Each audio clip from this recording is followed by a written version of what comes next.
কৰিছে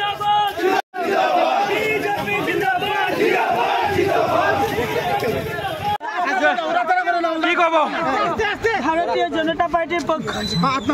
কংগ্ৰেছ ভাৰতীয় জনতা পাৰ্টিৰ পক্ষত আজি কৰিমগঞ্জ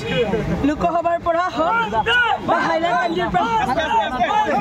ৰাইজে আশীৰ্বাদ দিয়ে মাননীয় প্ৰধানমন্ত্ৰীৰ ওপৰত আস্থা ৰাখিলে মাননীয় মুখ্যমন্ত্ৰী ডক্টৰ হিমন্ত বিশ্ব শৰ্মাজীৰ ওপৰত আস্থা ৰাখিলে তাৰ কাৰণে সকলো ৰাইজক শ্ৰীচৰণত সেৱা জনাইছো ভাইটিসকলক ভণ্টিসকলক সকলোকে ধন্যবাদ জ্ঞাপন কৰিছো আৰু চিঞৰিছো